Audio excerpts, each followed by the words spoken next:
Hello everyone, how are you all doing? Welcome back to my channel Fun Learning with Neha.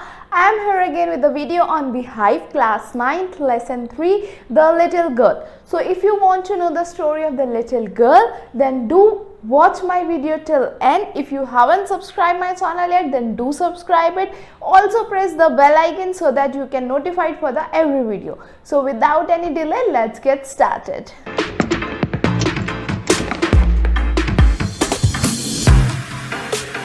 So let's start. तो हमारी story है the little girl और little girl है Kezia और Kezia अपने parents और grand mother के साथ रहती है। अब बात ये है कि जो हमारी लिटिल गर्ल है केजिया, वो अपने फादर से बहुत ही ज़्यादा डरती है। उसके अकॉर्डिंग उसके फादर एक जाइंट मैन हल्क जैसे हैं, जो कि जब यौन करते हैं तो और ज़्यादा डरावने लगते हैं, सिर्फ चीखते चिल्लाते रहते हैं, उसे मारते हैं और हर चीज़ के लिए मना करते हैं। इसलिए उसे अपने फादर से बहुत ही ज़्यादा डर लगता है। आई गेस आप लोग जिस एज में हैं, टीन एज में, उसमें आपको भी अपने फादर से थोड़ी सी ऐसी फीलिंग आती होगी कभी कभी। बट हमारे पेरेंट्स जो हमारे लिए करते हैं हमेशा हमारे भले के लिए करते हैं, तो हमेशा अपने पेरेंट्स पे फेथ रखें, वो आपका बुरा कभी नहीं चाहेंगे। तो चलिए अब हम चलते हैं हमारी स्टोरी की तरफ। स्टोरी स्टार्ट होती है उनके मॉर्निंग रूटीन से कि हर मॉर्निंग में उसके फादर उसको एक कैजुअल किस देते हैं और वो रिटर्न में गुड बाय बोलती है और वेट करती है, ओह जा रहे हैं, और फाइनली जैसे ही उसको रिलीफ मिलता है कि फाइनली चले गए, तो ये उसको बहुत डर लगता है, इसलिए उसको ये रिलीफ मिलता है कि चले गए। और फिर से टेंशन स्टार्ट तब होती है जब शाम होती है और उसके फादर ऑफिस से वापस आते हैं। आते ही वो स्टेयरकेस के पास खड़े होकर चुपचाप सुन रही होती है और उसको शाउट सुनाई दे रही होती है कि उसके फादर ऑर्डर दे रहे होते हैं, where is my tea, where is my newspaper अभी तक आया या नहीं आया, और मेरी स्लीपर्स कहाँ हैं। तो फिर उसकी मदर उससे कहती है कि बी अ गुड गर्ल और अपने फादर के बूट्स उतारो। तो यही सब उसको बहुत डर लगता है क्योंकि अब उसे जाना पड़ेगा अपने फादर के पास बूट्स उतारने के लिए, राइट। तो वो डर डर के उनके पास सहम जाती है और उसके फादर कहते हैं, क्या तुम आज एक अच्छी लड़की की तरह रही? तो वो इतना डर जाती है कि वो स्टैमर करने लग जाती है, आई डोंट नो। वो इतना डर जाती है कि वो स्टैमर करने लग जाती है। वो किसी के सामने स्टैमर नहीं करती अपने फादर के अलावा। तो मतलब वो अपने फादर से इतना ज़्यादा डरती है कि वो स्टैमर ही करने लग जाती हैं। फिर उसके बाद क्या होता है, उसके फादर उसकी ग्रैंड मदर से कहते हैं कि ये इस तरह बिहेव करती है जैसे कोई सुसाइड करने जा रही हो, तो इसको थोड़ा समझाओ। तो उसकी ग्रैंड मदर जाती है उसके पास और उसे कहती है कि संडे को अपने पेरेंट्स के साथ बैठो और उनके साथ बात करो। तो संडे आता है। अब बात आती है संडे रूटीन की। तो संडे रूटीन में ये होता है कि वो जब जाती है अपने दादी के कहने पे पेरेंट्स के पास बैठने, बातें करने, तो उसकी mother as usual newspaper read कर रही होती है और उसके जो फादर होते हैं वो सोफा पे रिलैक्स कर रहे होते हैं एक हैंकी अपने फेस पे रख के। तो वो उनको देखती रहती है कि जब वो उठेंगे तो उनसे बात करेगी। तो जैसे ही उसके फादर उठते हैं वो कहती है, oh my God why are you staring at me like a brown little owl.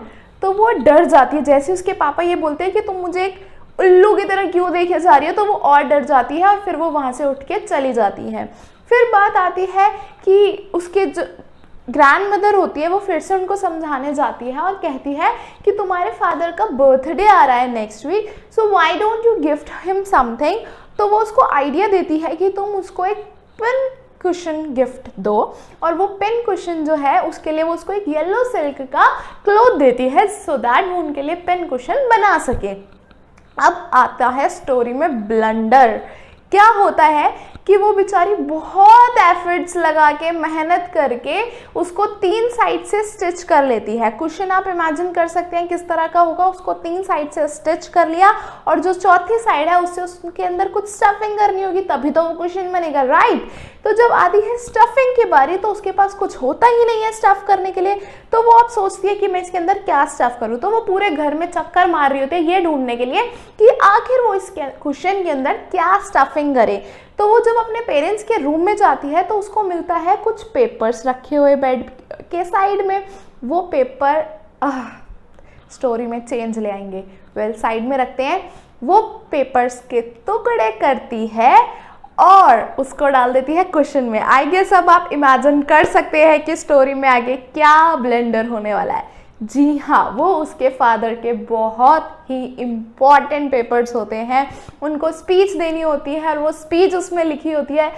जैसे ही वो ऑफिस से आते हैं उसको सुनाई देता है एक बहुत लाउड क्राई, उसके पापा स्क्रीम कर रहे होते, चिल्ला रहे होते हैं कि मेरे इंपॉर्टेंट पेपर्स कहाँ हैं। सारे घर में ढूंढने के बाद, नौकरे से क्वेश्चन करने के बाद उसकी मदर जाती है केजिया के रूम में और बोलती है मुझे वैसे लगता नहीं है कि तुमने वो पेपर देखे होंगे, पर क्या तुमने वो पेपर देखे हैं? और वो बेचारी सब सच बता देती है कि उसने वो पेपर फाड़ के डाल दिए हैं कुशन के अंदर। उसकी मदर उसको ड्रैग करके ले जाती है सीधा नीचे डाइनिंग रूम में अपने फादर के पास और उनको बताती है सच सच कि ये चीज़ हुई। तो वो बेचारी स्टैमर करने लग जाती है डर के मारे। वो बताना चाहती है कि मैंने ऐसा नहीं किया, मैंने तो बर्थडे सरप्राइज़ के लिए किया था। तो उसके फादर उसको रूम में भेज देते हैं और वो अपने रूम में जाके रोने लग जाती है बहुत बुरी तरीके से, क्योंकि उसने तो ये गलत इंटेंशन से नहीं किया था, राइट? उसको नहीं पता था वो इम्पोर्टेंट पेपर्स है, वो तो अपने फादर को सरप्राइज देना चाहती थी। अब उसके फादर रूम में एंटर करते हैं एक रूलर के साथ। यस, बेचारी की कोई गलती भी नहीं है और अब पिटाई भी होने वाली है। Shit man. तो फिर उसके फादर उसको गुस्से से कहते हैं कि अपना हाथ आगे लाओ और उस पे मारते हैं खींच के एक रूलर और कहते हैं कि ये गलती जिससे कि तुम दोबारा ना करो, इसलिए मैंने तुम्हें मारा है, जिससे तुम्हें पता हो कि किस चीज़ को टच करना है और किस चीज़ को नहीं। फिर वो बहुत ज़्यादा रोने लग जाती है। रोते रोते उसकी ग्रैंड मदर शॉल ओढ़ के उसके पास आती है, उसको हक करती है, उसको चुप कराती है। तो वो अपने ग्रैंड मदर से कहती है कि गॉड ने डैड बनाए ही क्यों, क्योंकि डैड की इमेज उसकी लाइफ में कैसी है कि वो एक जाइंट मैन, बुरे से दिखने वाले, सिर्फ डांटने वाले होते हैं। तो फिर वो ऐसे बोलती है। साथ ही साथ पर उसे सेकंड साइड ये दिखती है कि उनके नेबर में रहते हैं मिस्टर मैकडोनाल्ड, जिनके 5 चिल्ड्रन हैं और वो उनके साथ बहुत अच्छे से खेलते हैं। कोई उनके कोट की पॉकेट में झूल रहा है, कोई उनके कंधे पे बैठा है। तो वो उन्हें देख के खुश होती है और सोचती है कि शायद सारे फादर इतने खड़ूस नहीं होते, कुछ अच्छे भी होते हैं, शायद मुझे ही बेकार मिले हैं, खड़ूस मिले हैं, क्योंकि वो अपने फादर का प्यार अभी नहीं जानती है। उसको ये लगता है कि उसके फादर बहुत ही स्ट्रिक्ट और बुरे हैं, बट एक्चुअल में ऐसा नहीं है। कोई भी फादर ऐसे नहीं होते। Your parents always loves you. तो फिर क्या होता है आगे, वो आती है घर पे और उसकी मदर एकदम से बीमार पड़ जाती हैं बेचारी। तो उसकी ग्रैंड मदर जो है वो उनको लेकर चली जाती हैं हॉस्पिटल और फादर तो ऑफिस में होते हैं, तो वो अकेले होती है घर पे और उनकी कुक एलिस उनके साथ वो पूरे दिन रहती है। अब बात आती है रात की। रात को एलिस उसको सुला देती है उसके रूम में, उसकी सॉक्स उतारती है तो वो एकदम से खड़ी हो जाती है। रात को तो मुझे नाइटमेयर्स आएंगे, तो मैं कैसे अकेले सोऊंगी, क्योंकि रोज़ तो ग्रैंड मदर होती है मेरे पास, तो मैं ग्रैंड माँ मुझे हक करके अपने रूम में ले जाती है जब भी मुझे नाइटमेयर्स आते हैं, मैं अकेले कैसे सोऊंगी। तो एलिस कहती है नहीं, तुम्हें कोई नाइटमेयर्स नहीं आएंगे, तुम चुपचाप सो जाओ और अपने फादर को परेशान मत करना उठा के। फिर वो सो जाती है। अब उसके फादर आके अपने रूम में न्यूज़पेपर वगैरह पढ़ते रहते हैं और सो जाते हैं।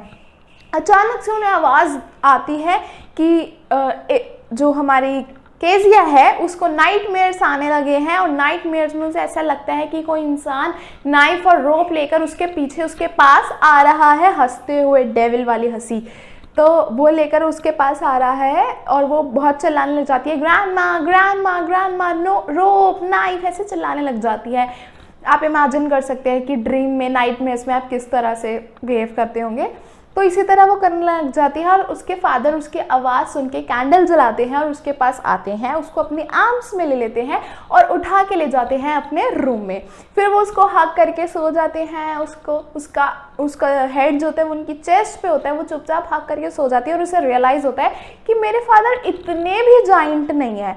और फिर फाइनली जो उसका सॉफ्ट कॉर्नर है वो बड़ा हो जाता है अपने डैड के लिए। उसको रियलाइज़ हो जाता है कि उसके फादर उससे बहुत ज़्यादा प्यार करते हैं, वो इतने भी रूड नहीं है कि हर वक्त सिर्फ उसको डांटे ही। जब वो परेशान थी, डर गई थी, तो उसके फादर ने उसको संभाला। तो वो ऐसे सोचने लग जाती है। तो उसके फादर पूछते हैं क्या हुआ, फिर से कोई सपना आ रहा है क्या? तो कहती है नहीं, मैं तो ये सोच रही हूँ कि आपकी हार्ट बीट कितनी तेज़ धक धक धक धक कर रही है, क्योंकि वो उनके चेस्ट पे सो रही होती है और बोलती है कि इस आपका जो हार्ट है वो बहुत ही बड़ा है। तो इसका मतलब क्या होता है कि उसको समझ आ जाता है कि उनके पापा का दिल भी बहुत बड़ा है और वो उनसे बहुत ज़्यादा प्यार करते हैं। तो इन द एंड स्टोरी का मोरल यही था कि बचपन में हमें लगता है कि हमारे पेरेंट्स हमसे प्यार नहीं करते हैं। शायद टीनेज में आपको भी ऐसा लग रहा होगा, थोड़ा बहुत लड़ाइयाँ हो जाती है क्योंकि हमारे व्यूज़ मैच नहीं होते हमारे पेरेंट्स से। बट एक बात जो हमेशा याद रखने वाली है वो यही है कि आपकी लाइफ में आपके पेरेंट्स से ज़्यादा कोई भी आपको प्यार नहीं कर सकता। कभी भी कोई भी आपके बारे में गलत सोच सकता है, समझ सकता है, पर आपके पेरेंट्स आपके बारे में ना तो कभी गलत सोच सकते हैं, ना कभी आपके साथ कभी कुछ गलत कर सकते हैं। दे love you the most, so always respect your parents. So I hope जिस तरह से केजी अपने फादर से प्यार करने लगी है, आप भी अपने पेरेंट्स से प्यार उसी तरह से करने लगेंगे। So that's all for today. यही थी हमारी द लिटिल गर्ल की स्टोरी। अगर आपको और स्टोरीज बिहाइव के चैप्टर्स की जाननी है तो मेरे साथ जुड़े रहिएगा, मेरे चैनल को सब्सक्राइब कर दिएगा। वीडियो अच्छी लगी हो तो लाइक, शेयर और कमेंट करना बिल्कुल मत भूलिएगा। कोई डाउट हो या कोई सजेशन देना चाहते हैं तो कमेंट सेक्शन में ज़रूर लिखिएगा। So thank you so much, bye bye.